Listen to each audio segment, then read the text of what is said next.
Estamos de volta com o Visão CNN desta quinta-feira. Vamos direto até Brasília para entender melhor esse habeas corpus que foi concedido ao governador do Amazonas, que iria depor na CPI da pandemia nesta quinta-feira. O Cássio Zeiman está com a gente e tem mais detalhes ao vivo. Oi, Cássio. Bem-vindo, boa tarde. Oi, Roberta, boa tarde para você, todo mundo que acompanha o Visão. Olha, o pedido de habeas corpus da defesa de Wilson Lima foi concedido por Rosa Weber. A ministra do Supremo Tribunal Federal, ela deu opção do governador do Amazonas escolher se iria ou não à CPI da pandemia. E se optasse por comparecer, Wilson Lima poderia permanecer em silêncio. A repórter Caroline Rosito traz agora pra gente todos os detalhes dessa decisão de Rosa Weber, que acabou, né, Carol, mudando um pouco os rumos da CPI. Boa tarde para você.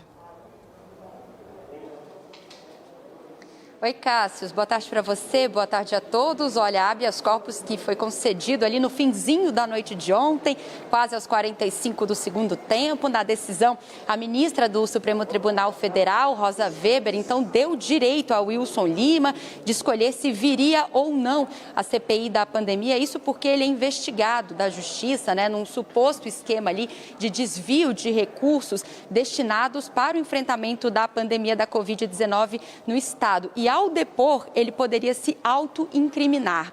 Vale lembrar que a decisão da ministra, ela não entrou ali no ponto principal do pedido do governador, né, de violação da independência dos poderes, mas sim na condição dele de ser investigado. Por isso, vale apenas para o governador do Amazonas e não se estende para os outros governadores que já têm depoimentos marcados também aqui na CPI da pandemia. Pela manhã, a defesa de Wilson Lima confirmou à CNN que ele não iria prestar depoimento, pois foi ilegalmente convocado por motivação política. Em nota, disse ainda que o governador não poderia se ausentar do estado nesse momento em que está em andamento uma ação de segurança pública, se referindo ali aos ataques do crime organizado no Amazonas. Bom, com a ausência de Wilson Lima, o foco ficou então na repercussão da ministra Rosa Weber, né?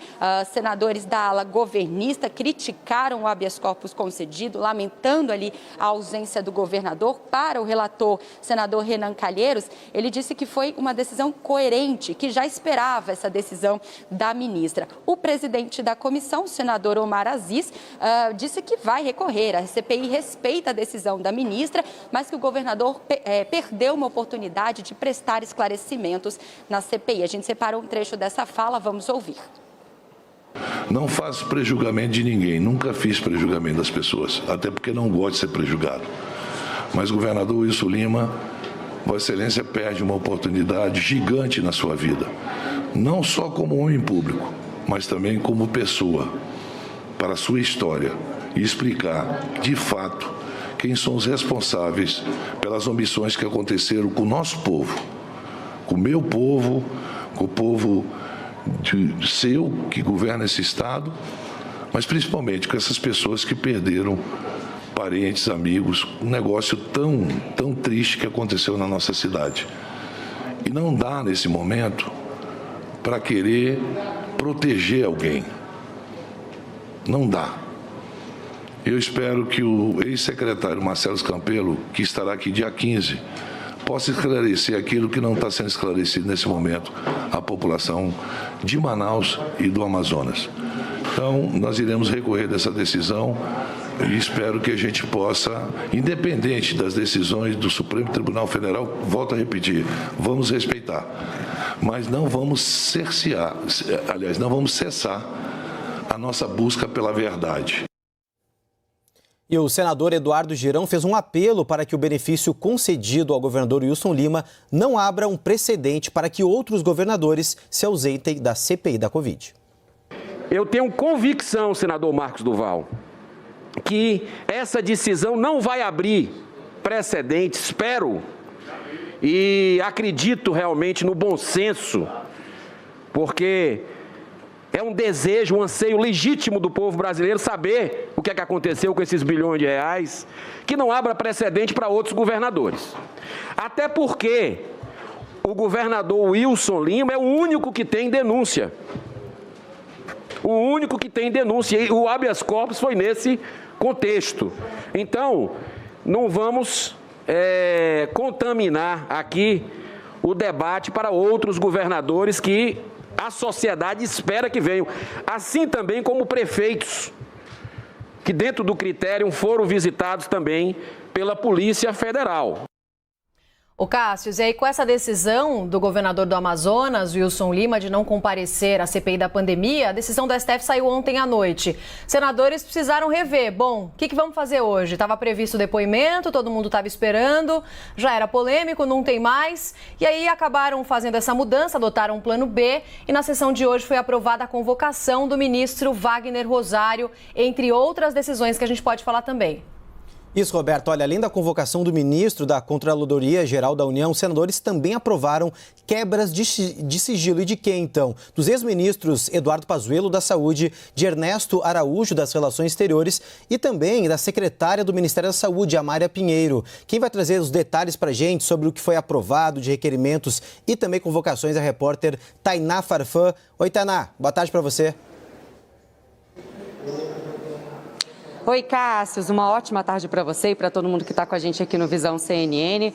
Pois é, nessa sessão atípica de plano B da CPI da pandemia, estavam na pauta 36 requerimentos de convite ou convocação de testemunhas, além de quebras de sigilo. Então foram aprovados pelo menos 24 quebras de sigilo nessa sessão. Entre elas está aí do ex-ministro da Saúde, Eduardo Pazuello, do ex-ministro das Relações Exteriores, Ernesto Araújo, também da secretária do Ministério da Saúde, Mayra Pinheiro, também conhecida como Capitã Cloroquina, além do ex-secretário executivo do Ministério da Saúde, Elcio Franco, que já prestou depoimento aqui na CPI, também do empresário Carlos Wizard e também de Alexandre Figueiredo, ele que é auditor do TCU. A tropa de choque do governo não ficou parada, tentou impedir essas quebras de sigilo, inclusive o senador Marcos Rogério tentou pedir a retirada de pauta, pediu a retirada de pauta, mas não deu certo, essas quebras de sigilo foram aprovadas. No final dessa sessão, eu inclusive conversei com o senador Marcos Rogério aqui no Senado e ele disse que vai apresentar um recurso em plenário, tentando impedir essas quebras de sigilo, contra essas quebras de sigilo, mas esse é um cenário mais improvável de dar certo. Ele também lembrou que cada uma dessas pessoas pode acionar o judiciário e esse movimento a gente pode esperar sim nos próximos dias. E olha só, entre os requerimentos de convite e convocação, foi aprovada a convocação do ministro da CGU, Wagner Rosário, e o clima também esquentou, Cássio, vale a gente destacar aqui, quando teve uma discussão ali em relação a transmitir ou não um vídeo de 30 minutos da médica Ludmila Jayla, que foi cotada para assumir o Ministério da Saúde, um vídeo que foi gravado com ela e com o relator, o senador Renan Calheiros. Depois de muita discussão, foi decidido ali na sessão que esse vídeo não deveria ser transmitido. A informação dos bastidores é que Ludmila Jayla tem medo, está com receio de vir depor presencialmente aqui na CPI, até para não aumentar os ataques que têm sido feitos contra ela. E nessa sessão, eu destaco ainda que as quebras de sigilo da médica Nise Yamaguchi e das advogadas da Pfizer, que chegaram a participar de reuniões com Fábio Weingarten, foram retiradas de pauta. Eu volto com vocês.